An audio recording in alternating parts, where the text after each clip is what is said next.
This is Tyne Cemetery, the Commonwealth War Cemetery, where the largest number of people are buried in the world. 11,962 Commonwealth servicemen from the First World War are buried here. The name of the cemetery came from the nickname Tyne Cottage. The soldiers that from the Northumberland Fusiliers gave to a barn which became a German stronghold, containing 5 German pillboxes. The pillboxes were captured by the Australian Army on 4th of October 1917 during the Third Battle Week, and the largest pillbox was used as an advanced dressing station. The cemetery grew massively after the war when the graves from many other local cemeteries were moved here. Tyne Cemetery is also the site of the Wall of Remembrance. This wall commemorates nearly 35,000 servicemen from the UK and New Zealand who have no known grave. There are many reasons for this. Bodies were not buried but left on the battlefield and destroyed by shelling. Many bodies were sucked down into the terrible mud. The graves of many who were buried were destroyed by later shelling and could not be found. Those who had no known grave that died on the Ypres salient are commemorated on 2 memorials dedicating to the missing. The many gates, and here at Tyne Cot, the most famous is the Menin Gates, which records the names of those who were killed at the very start of the Third Ypres. Up until the 16th of August, there was not room on the gate for those who died later, and most of those men are recorded here on the Wall of Remembrance. 7 men from Ramsey who died on the 3rd of Ypres are commemorated on the Wall of Remembrance. Alfred Allen is commemorated here on panel 16.3a. Alfred was a farm labourer from Ramsey 40th. He joined the Hunt Cyclists in December 1914 and was later transferred to the Warwickshire Regiment. He died on the 22nd of August near to St Julian. You can find out more about Alfred in our film about the fighting around St Julian. Arthur Croft and Leonard Denton died and are commemorated together on panel 162A. Arthur and Leonard were both killed on 30th October as their battalion. The 4th of the Bedfordshire Regiment were literally stuck in the mud to the northwest of Passchendaele. It is not surprising that their bodies were not identified and buried, as many of the dead simply disappeared on that battlefield into the mire. As their commanding officer simply put it, the ground was impassable and so powerless were the troops to manoeuvre that they were shot down while stuck in the mud. Please watch our film about Arthur and Leonard.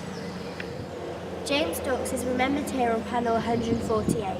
James was killed in what was described as a successful attack by the Cambridgeshire Regiment near the German stronghold of Tower Hamlets on the 26th of September. Our film about the Menning Road gives more details of the attack. James Gilbert is recorded here on panel 163A. James was in the Hunt Cyclist Battalion and was then transferred to the Machine Gun Corps attached to the 39th Division. James was killed after the battle had officially ended, although even on quiet days in the salient there was hundreds, if not thousands, of casualties. The official war diary states that Private Gilbert was killed by machine gun fire in the morning on E-Track. They had been in trenches at Stirling Castle near the Menin Road and were marching back from the front line along tracks of duckboards. James was killed between Shapnel Corner and a rest camp behind the line near the village of Renninghouse. Today, Shapnel Corner is a busy junction near the Lily Gates in Ypres. Have been travelling past it every day on the way to our accommodations near Kemmel. John Robert Johnson is recorded here on panel 163A. John was a farm worker from Ramsey St Mary before the war. He was married to his second wife, Martha Jane, and they had a young daughter called Ivy. By By the time he died at the age of 33, initially in the Norfolk Regiment, John was transferred to the 17th Royal Warwickshire Regiment.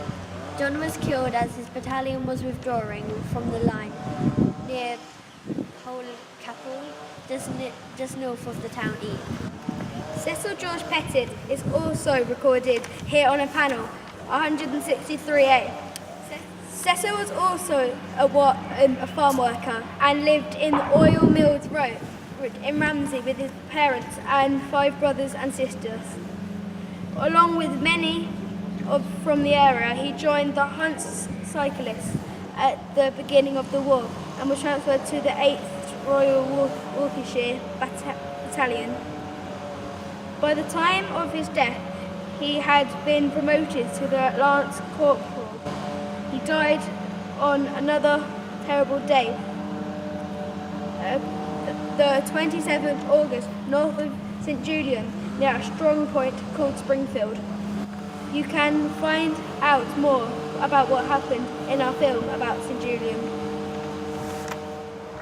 In Flanders fields, the poppies blow, between the crosses, row on row, that mark our place, and in the sky, the larks still bravely singing fly, scarce heard amid the guns below.